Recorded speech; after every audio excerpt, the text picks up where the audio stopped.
अधिकांश लोग अपने विचार और सोच में जकड़े हुए होते हैं। एक सही रणनीति अपनाकर आप इन्हें आसानी से हरा सकते हैं। शक्ति का 11वां नियम यह सिखाता है कि अपने खुद के विचारों को नहीं बताना है। जब आप अपने विचारों को दूसरों के सामने उजागर करते हैं तो आप उन्हें अपनी ताकत को कमजोर करने का अवसर दे देते हैं। एक प्रसिद्ध कहानी है जिसमें एक छोटे शहर के व्यापारी ने अपनी अनोखी व्यापार योजना को अपने प्रतिस्पर्धी के सामने रखा। उसे लगा कि वह विश्वास दिला सकता है कि उसकी योजना सबसे अच्छी है। नतीजतन उसके प्रतिस्पर्धी ने उसी योजना को अपने तरीके से अपनाया और उसे पीछे छोड़ दिया। इस प्रकार उसकी आकर्षक योजना उसके लिए विपरीत साबित हुई।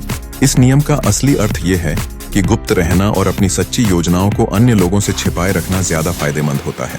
जब आप सोचते हैं कि आप सभी जानकारी साझा करने के लिए खुले हैं, तो ध्यान रखें कि आपको अपनी ताकत को संरक्षित करना है। एक किसान की कहानी ले लीजिए, जो अपने खेतों में फसल उगाने की पूरी योजना रखता है।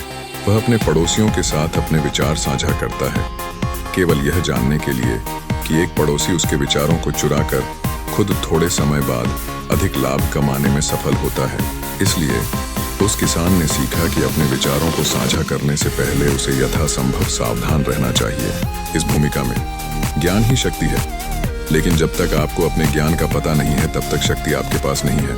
अपने व्यक्तिगत योजनाओं को संभाल कर रखें ताकि आप अपने विरोधियों को आश्चर्यचकित करने में सक्षम हो सकें। अंत में अपने विचारों को सबके सामने उजागर करने से बचें। इच्छाओं और योजनाओं को परिकल्पनाओं में रखें। इसे किसी प्रकार की संजीवनी के रूप में लें। शक्ति के इस नियम का पालन करने से न केवल आप मजबूत बनेंगे, बल्कि आप अपने आसपास के माहौल पर भी भयानक प्रभाव डाल सकेंगे।